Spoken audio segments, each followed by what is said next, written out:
గర్భాశయ క్యాన్సర్ రావడానికి 2 మెయిన్ కారణాలు. ఒకటి లావుగా ఉండటం, 2 షుగర్, డయాబెటీస్. ఈ 2 ఉన్న వాళ్ళలో గర్భాశయ క్యాన్సర్ ఎక్కువగా చూస్తున్నాము. ఈ మధ్యన డయాబెటీస్ అండ్ లావుగా ఉండటము చిన్న వయసు వాళ్ళలో కూడా ఎక్కువగా చూస్తున్నాము. ఎస్పెషలీ పీసీఓడి ప్రాబ్లం ఉన్న ఆడవాళ్ళు, ఒబిసిటీ, వాళ్ళ బాడీ వెయిట్ ఎక్కువగా ఉంటుంది అండ్ వాళ్ళకి షుగర్, బ్లడ్ షుగర్ లెవెల్స్ ఎక్కువగా ఉంటున్నాయి. సో ఈ గర్భాశయ క్యాన్సర్ అనేది చిన్న వయసులో వాళ్ళల్లో కూడా ఈ మధ్యన ఎక్కువగా చూస్తున్నాము. ఒకప్పుడు 50 దాటిన వాళ్ళల్లో ఈ క్యాన్సర్ ఎక్కువగా చూసేవాళ్ళము. అండ్ అలా అని షుగర్ లేని వాళ్ళకి రాదని కాదు, లేదా సన్నగా ఉండే వాళ్ళలో గర్భాశయ క్యాన్సర్ రాదని కాదు. ఈ గర్భాశయ క్యాన్సర్ మాకు డాక్టర్లకి నచ్చుతుంది. ఎందుకంటే ఈ క్యాన్సర్ పెరిగి అది సెకండ్, థర్డ్ స్టేజ్కి వెళ్ళక ముందే ఆ స్త్రీకి బ్లీడింగ్ అవుతూ ఉంటుంది. నెలకి 4 రోజులు, 5 రోజులు కాకుండా నెలలో 10 సార్లు బ్లీడింగ్ కనిపించవచ్చు, లేదా 10 రోజులు, 15 రోజుల వరకు కనిపించవచ్చు. సో బ్లీడింగ్ కాజ్ చేస్తుంది కాబట్టి, లేదా బ్లీడింగ్ అయిపోయి మెనోపాజ్ ఏజ్ అంటే పీరియడ్స్ ఆగిపోయిన వయసు తర్వాత మళ్ళీ బ్లీడ్ అయితే ఎవరైనా ఆబ్వియస్లీ కంగారు పడతారు. అదేంటి ఇన్ని రోజులు అవుతుంది, ఆర్ అదేంటి ఆగిపోయిన తర్వాత మళ్ళీ నాకు బ్లీడింగ్ అవుతుంది. సో ఈ వయసు వాళ్ళు వచ్చేస్తారు, అదేంటి అమ్మో నాకు ఈ వయసులో బ్లీడింగ్ అవుతుంది అని. సో ఈ గర్భాశయ క్యాన్సర్ని తొందరగా పట్టేసుకుంటాము, బికాస్ అది బ్లీడింగ్ కాజ్ చేసి చెప్పేస్తుంది. అది పెద్దగా మారకముందే నేను వచ్చేస్తున్నాను, మీరు జాగ్రత్త పడండి అని. చిన్న వయసు అంటే 20, 30, 35, 40 వయసు వాళ్ళల్లో బ్లీడింగ్ నెలకి ఒక్క పీరియడ్కి ఇంకో పీరియడ్కి మధ్యలో బ్లీడింగ్ కనిపిస్తుంటే అది గర్భాశయ క్యాన్సర్ లక్షణము.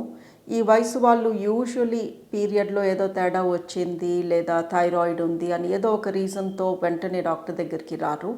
సో ఈ వయసు వాళ్ళల్లో మటుకు గర్భాశయ క్యాన్సర్ వస్తే కొంచెం లేట్గా పట్టుకుంటున్నాము. సో ఏ వయసు వాళ్ళైనా పీరియడ్కి మధ్యలో అవ్వకూడనప్పుడు బ్లీడింగ్ అవుతుంటే ఖచ్చితంగా మీరు డాక్టర్తో చెక్ చేయించుకోవాలి, బికాస్ అది గర్భాశయ క్యాన్సర్ లక్షణము.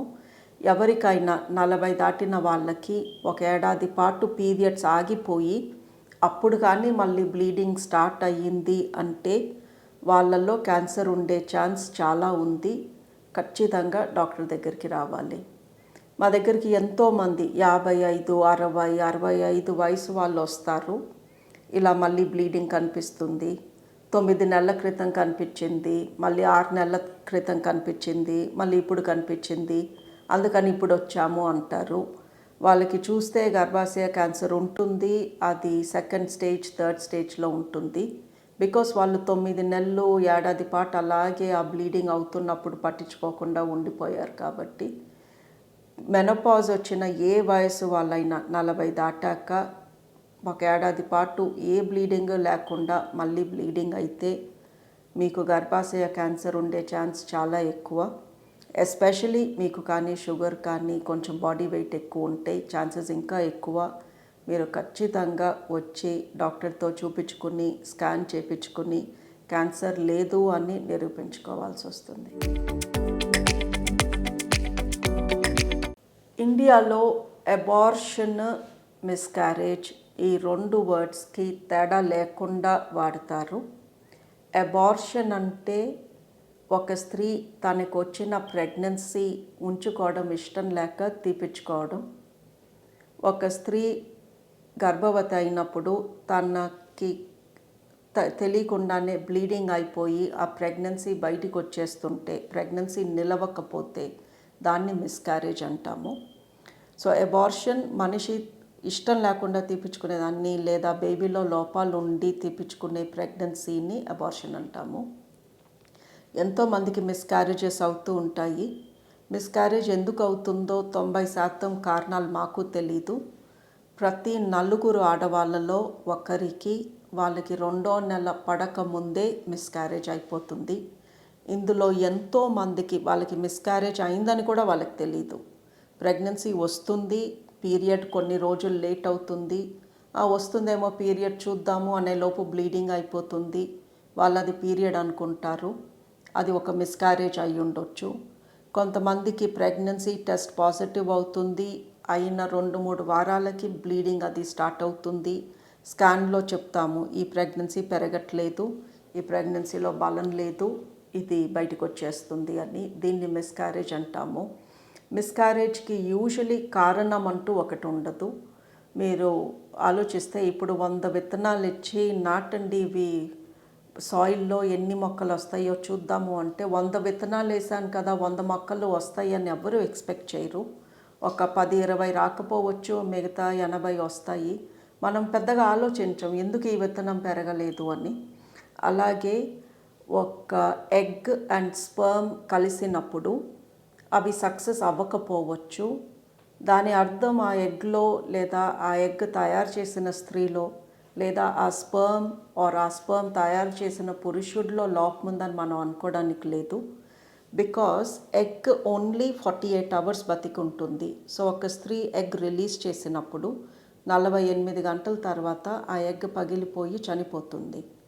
అలాగే ఒక పురుషుడు స్పర్మ్ తయారు చేసినప్పుడు ఆ స్పర్మ్ 6 రోజులే బతికుంటుంది. 6 రోజుల తర్వాత ఆ స్పర్మ్ చనిపోతుంది. సో ఒక ఎగ్ స్పర్మ్ కలిసినప్పుడు ఆ ఎగ్ కానీ ఇక చనిపోయే స్టేజ్లో ఉన్న ఎగ్ అయితే లేదా ఆ స్పర్మ్ చనిపోయే టైం వచ్చింది కరెక్ట్గా 6వ రోజున ఆ స్పర్మ్ చనిపోయే ఫ్యూ అవర్స్ ముందు ఆ స్పర్మ్ ఎగ్ని ఫర్టిలైజ్ చేస్తే ఆ ఎగ్ అండ్ స్పర్మ్ కాంబినేషన్లో బలం ఉండదు. అండ్ మనం అది అలా ప్లాన్ చేసుకోలేము. ఈ ఎగ్ ఎప్పుడు బయటకు వచ్చింది, 48 అవర్స్ ఎప్పుడు అయిపోబోతుంది, ఆ స్పర్మ్ ఆ పురుషుడిలో ఎప్పుడు తయారైంది, వీటిపైన మన కంట్రోల్ ఉండదు. సో ఎన్నోసార్లు ఎగ్ అండ్ స్పర్మ్ కలిసి ప్రెగ్నెన్సీ అవుతాయి, టెస్ట్ పాజిటివ్ అవుతుంది, పీరియడ్ మిస్ అవుతుంది. But within 2 to 3 weeks bleeding అయిపోయి ఆ ప్రెగ్నెన్సీ బయటకు వచ్చేస్తుంది. దాని అర్థం ఆ పర్టిక్యులర్ ఎగ్ అండ్ స్పర్మ్ కాంబినేషన్లో పవర్ లేదు, బలం లేదు. అలాంటి ప్రెగ్నెన్సీ కంటిన్యూ అయితే ఆ ప్రెగ్నెన్సీలో ఎన్నో లోపాలు ఉండేవి.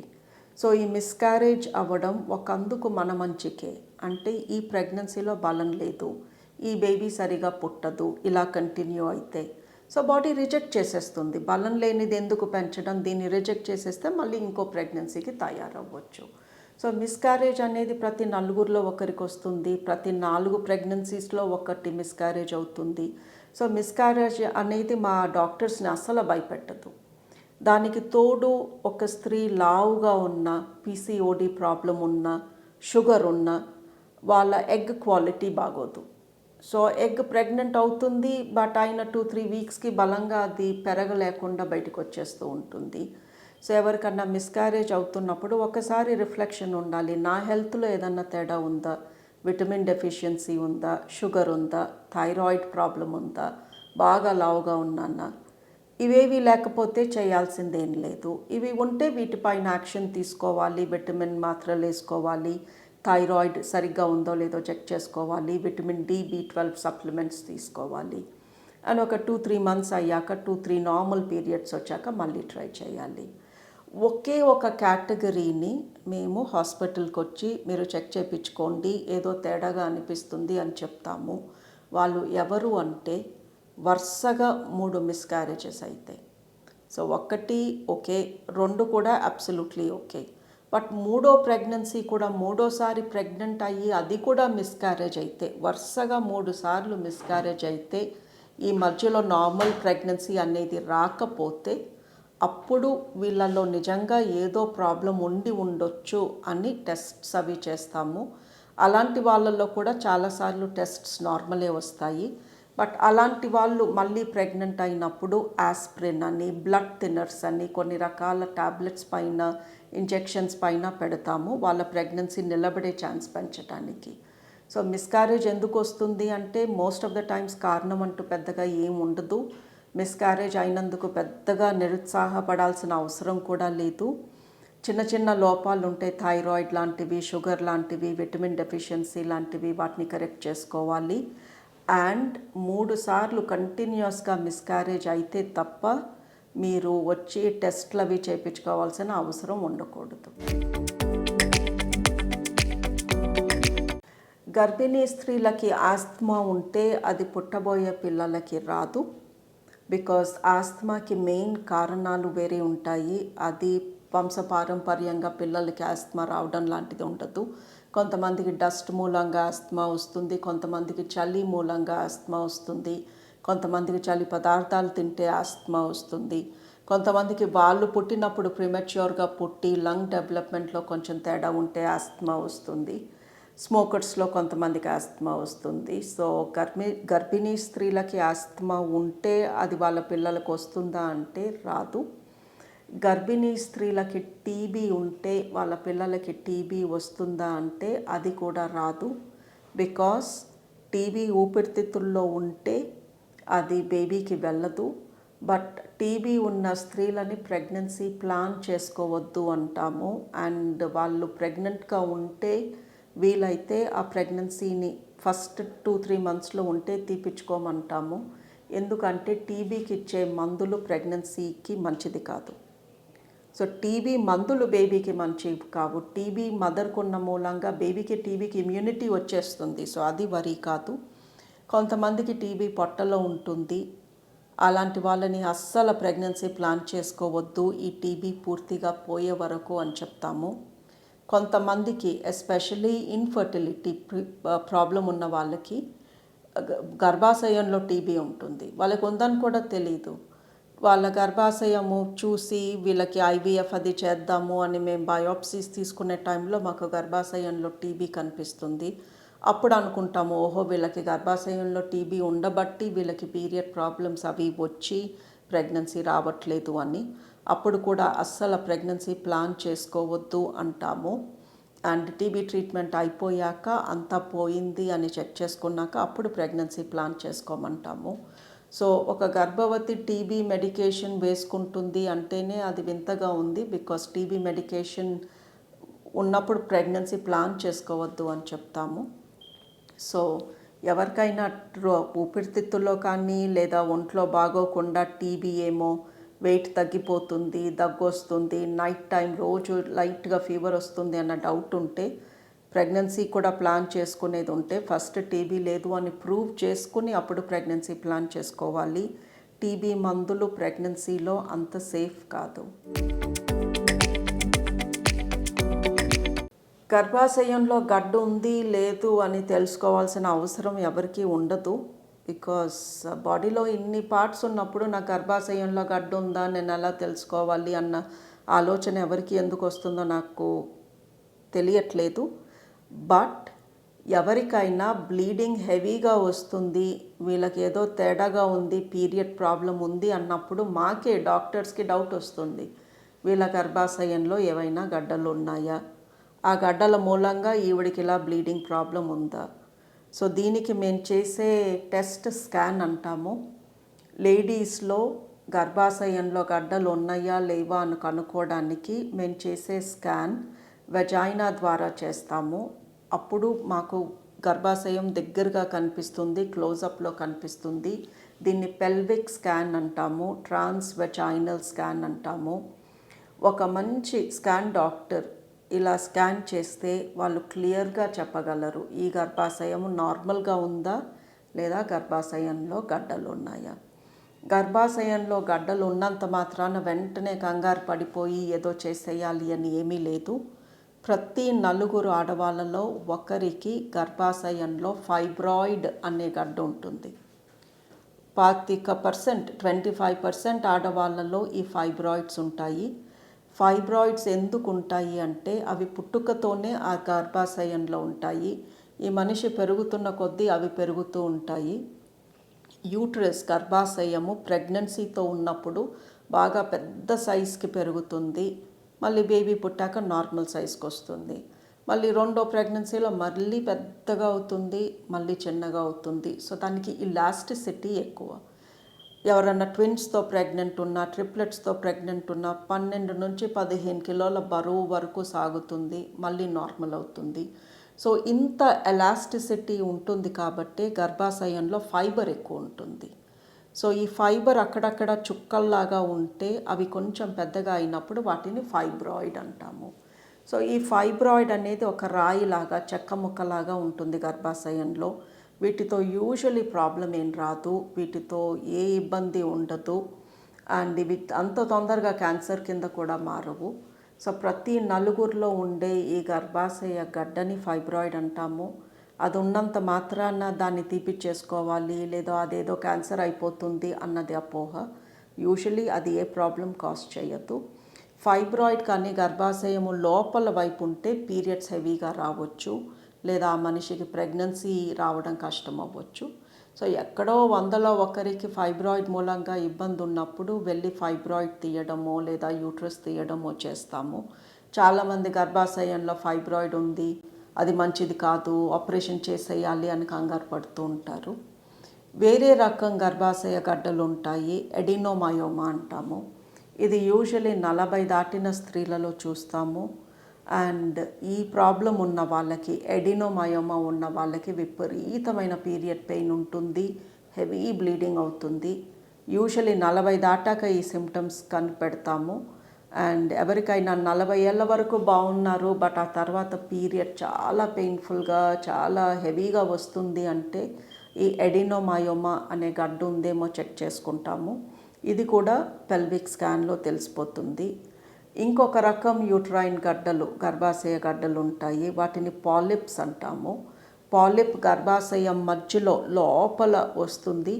ఇది ఉన్న వాళ్ళకి ఖచ్చితంగా పీరియడ్స్ హెవీగా ఉంటాయి. పీరియడ్ మధ్యలో బ్లీడింగ్ కనిపిస్తుంది, వైట్ డిశ్చార్జ్ కనిపిస్తుంది. ఒక్కొక్కసారి వైట్ డిశ్చార్జ్లో బ్యాడ్ స్మెల్ కూడా రావచ్చు.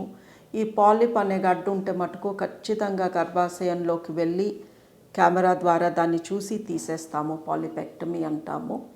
సో గర్భాశయంలో గడ్డలు వచ్చేది ఉంది లేదు మన కంట్రోల్లో ఉండదు. వాటిని నివారించడానికి మనం ఏమీ చెయ్యలేము. అది పుట్టుకతో ఉండే ఫైబ్రాయిడ్ గడ్డ అయితే ఉంటుంది, తర్వాత వచ్చే ఎడినోమయోమా పాలిప్స్ వచ్చేది ఉంటే వస్తాయి, లేకపోతే లేదు. మీకు పీరియడ్స్లో తేడా ఉంటే మీ గైనకాలజిస్ట్ టెస్ట్ చేసి కనుక్కుంటారు ఈ గర్భాశయంలో ఏదైనా ఉందా లేదా అని. బట్ అగైన్ ఇందాక మనం గర్భాశయ క్యాన్సర్ గురించి డిస్కస్ చేశాము. షుగర్ ఉన్న వాళ్ళలో, లావుగా ఉన్న లేడీస్లో, పీసీఓడి ప్రాబ్లం ఉన్న లేడీస్లో ఈ గర్భాశయము లోపల వచ్చే పాలిప్స్ ఎక్కువగా చూస్తాము. సో ఎవరికన్నా ఈ ప్రాబ్లమ్స్ ఉన్నాయి, పీరియడ్ మధ్యలో ఇష్యూస్ వస్తున్నాయి లేదా పీరియడ్ హెవీగా వస్తుంది అంటే మీరు ఆలోచించాలి, గర్భాశయంలో ఏదన్నా తేడా జరుగుతుందేమో. వెళ్ళి డాక్టర్ని సంప్రదిస్తే స్కాన్ ద్వారా ఇవి ఉంటే కనుక్కుంటారు. ఈ వైట్ డిశ్చార్జ్ అనే ప్రాబ్లంతో ఎంతోమంది వస్తారు, చాలా బాధపడుతూ ఉంటారు. ఈ వైట్ డిశ్చార్జ్ అనే కామన్ ప్రాబ్లం అండి, మా గైనకాలజిస్ట్ చూసే వాటిలో మోస్ట్ కామన్ ప్రాబ్లం అని చెప్పొచ్చు. బేసికలీ నేను ఒక్కటే విషయం చెప్పదలుచుకున్నాను, white discharge is common. White discharge రాని స్త్రీ ఉండదు. సో వైట్ డిశ్చార్జ్ అందరికీ వస్తుంది. ఆ వైట్ డిశ్చార్జ్లో చెడు వాసన ఉన్న, దురద ఉన్న మీరు ఖచ్చితంగా మా దగ్గరికి రావాలి. బికాస్ చెడు వాసన ఉంటే దాని అర్థము బ్యాక్టీరియా ఇన్ఫెక్షన్ ఉంది వజైనాలో, లేదా గర్భాశయంలో ఏదో పాలిప్ లాంటిదో ఏదో పెరుగుతుంది, అది కుళ్ళిపోయి ఆ రకం వాసన వస్తుంది అని అర్థము. వైట్ డిశ్చార్జ్లో దురద ఉంటే లేదా పుల్లటి పండిపోయిన పండు లాంటి వాసన, తీయటి వాసన లేదా పులుపు వాసన అండ్ దురద ఉంటే ఫంగల్ ఇన్ఫెక్షన్. అది ఫంగల్ ఇన్ఫెక్షన్ ఉంటే ట్రీట్మెంట్ తీసుకోవాలి. లేకపోతే వజైనా అంతా మంట పుట్టినట్టు, వాసినట్టు, ఉబ్బినట్టు, నొప్పిగా, డ్రైగా, ఇరిటేటింగ్గా ఉంటుంది. సో వైట్ డిశ్చార్జ్లో చెడు వాసన ఉన్నా లేదా దురద ఉన్నా వచ్చి చూపించుకోండి. చాలామంది నా వైట్ డిశ్చార్జ్లో అదో రకమైన స్మెల్ వస్తుంది, నాకేదో అయిపోతుంది అని వస్తారు. వాళ్ళని ఎగ్జామిన్ చేస్తే మాకేమీ అక్కడ స్మెల్ తెలీదు. అండ్ ఎవరైనా వెజైనా నుంచి వచ్చే వైట్ డిశ్చార్జ్లో ఒక రకమైన బాడీ ఓడర్ ఉంటుంది. బ్యాడ్ స్మెల్ అంటే బాడీ ఓడర్ కాదు మేము అనేది. బ్యాడ్ స్మెల్ అంటే బ్యాక్టీరియల్ ఇన్ఫెక్షన్ ఉంటే కుళ్ళిపోయిన వాసన వస్తుంది. నిజంగానే మీరు బాత్రూమ్కి వెళ్ళిన తర్వాత లేదా మీ పక్కన కూర్చోడానికి కూడా ఎవరైనా హెసిటేట్ చేస్తారు, అదేంటి వీడి దగ్గర ఇలాంటి వాసన వస్తుంది అన్నంత సివియర్గా ఉంటుంది బ్యాక్టీరియల్ ఇన్ఫెక్షన్ ఉంటే. అలాంటి వాసన ఉంటే 100% మీరు వచ్చి చూపించుకోవాలి. కొంతమంది వైట్ డిశ్చార్జ్ ఎక్కువ అవుతుంది, దాని మూలంగా నడుములు గుంజేస్తున్నాయి, దాని మూలంగా నాకు బాగా వీక్ అయిపోతున్నాను అంటారు. వైట్ డిశ్చార్జ్ మూలంగా నడుము నొప్పి రాదు. వైట్ డిశ్చార్జ్ మూలంగా మనిషి వీక్గా అవ్వరు. దీని కథ ఏంటి అంటే, ఎగ్ రిలీజ్ టైంలో వైట్ డిశ్చార్జ్ నీళ్ళగా జిగురుగా వస్తుంది. బికాస్ ఎగ్ రిలీజ్ అయ్యే టైంలో బాడీ మీకు ఇండికేట్ చేస్తుంది, ఎగ్ రిలీజ్ అయింది, ఈ టైంలో సెక్స్ చేస్తే ప్రెగ్నెన్సీ వచ్చే ఛాన్సెస్ ఉంటాయి. సో అది న్యాచురల్ లూబ్రికెంట్, మీ బాడీ ఎంకరేజ్ చేస్తుంది this is a time to get pregnant అని. అండ్ ఎవరికైనా పీరియడ్ లేట్ అయితే, పీరియడ్ బ్లడ్ రావాల్సిన టైంలో రాకపోతే ఆ యూట్రస్ వైట్ డిశ్చార్జ్ ఎక్కువ రిలీజ్ చేస్తుంది. సో పీరియడ్ లేట్ అయినప్పుడు కూడా వైట్ డిశ్చార్జ్ వస్తుంది. పీరియడ్ లేట్ అయిన మూలంగా యూట్రస్ హెవీగా ఉంటుంది. యూట్రస్ హెవీగా ఉండటం మూలంగా పొత్తి కడుపులో నొప్పి, బ్యాక్ ఏక్ వస్తాయి. సో పీరియడ్ లేట్ అయిన మూలంగా నీరసంగా ఉంటుంది, బాడీ హెవీగా అనిపిస్తుంది, చిరాగ్గా ఉంటుంది, పొత్తి కడుపులో నొప్పి ఉంటుంది, బ్యాక్ ఏక్ ఉంటుంది. అండ్ పీరియడ్ లేట్ అయిన మూలంగా వైట్ డిశ్చార్జ్ వచ్చేస్తుంది పీరియడ్ బ్లడ్ ప్లేస్లో.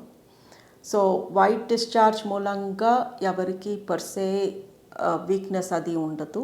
ఏదో గైనకలాజికల్ ఇష్యూ మూలంగా పీరియడ్స్ టైం టు టైం రాక లేదా ఎగ్ రిలీజ్ టైంలో ఈ వైట్ డిశ్చార్జ్ ఎక్కువగా చూస్తాము. అండ్ ఎవరైనా సరే వైట్ డిశ్చార్జ్లో బ్లడ్ స్టెయిన్స్, వైట్ డిశ్చార్జ్ పైన ఎర్రటి మరకలు కనిపిస్తే మట్టుకు అది క్యాన్సర్ లక్షణము. వాళ్ళని ఖచ్చితంగా వచ్చి చూపించుకొని ప్యాప్స్మియర్ అది చేయించుకోమంటాము. సో వైట్ డిశ్చార్జ్తో ఎంతోమంది ఇబ్బంది పడుతూ ఉంటారు. బట్ మిమ్మల్ని మీరు అడగాల్సిన క్వశ్చన్, చెడు వాసన ఉందా, అందులో రక్తం మరకలు ఉన్నాయా, ఆ వైట్ డిశ్చార్జ్లో పెరుగు లాంటి చేంజెస్ గడ్డలుగా లేదా నీళ్ళగా వచ్చి దురదుందా, ఇలాంటివి ఉంటే గైనకాలజిస్ట్ని సంప్రదించండి.